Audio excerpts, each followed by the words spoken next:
என் மருமகளை அதுக்காக நான் குறை சொல்ல மாட்டேன். இது வரைக்கும் சொல்லவே இல்லையே நீங்க. சொல்லலையே. ஆமா சார், இவ்வளவு நீங்க என்ன சொன்னீங்க? பாராட்டுனீங்க. எப்படிப்பட்ட மருமக கிடைச்சிருக்கான்னு பாராட்டிட்டு இருந்தீங்க. ஆமாங்க. நாங்க ரசிச்சுக்கிட்டு இருந்தோம். வந்த சரி சாப்பாட்டை போட்டோமா சாப்பிட்டோமா கொண்டோமான்ற ஒரு எண்ணம் அவங்களுக்கு வர்றது கிடையாது. வரதும் பிள்ளைங்கள மிரட்டுறது, அதை பண்றது இதை பண்றது, அதுவும் ரெண்டுக்கு தான் எங்க வீட்டுல.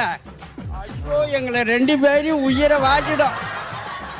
சரி வேற அதுக்காக அந்த பிள்ளைய நான் என்ன திட்டுனா கொண்டு ஐயோ ஆனா சொல்லட்டுமா தான் எல்லாத்தையும் சொல்லிட்டீங்களே. பின்ன என்ன இருக்கு? எல்லாம் சொல்றதுக்கு என்ன இருக்கு? எல்லாத்தையும் சொல்லிட்டீங்களே. வந்த பின்னால என் வீட்டுல இப்படி ஒரு மாற்றத்தை பார்த்தேன்.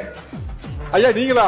ஐயா கொஞ்ச நேரம் அதாவது எல்லாருமே என் வீட்டுக்கு வந்த மருமக இல்லை என் மவன்னு சொல்றாங்க பாரு, அது தப்பு. வீட்டு குலதெய்வம் கரெக்டுங்களா? பிரேக்ல இடைவெளி விட்டோம்ல, அப்ப என்ன சொன்னாங்க?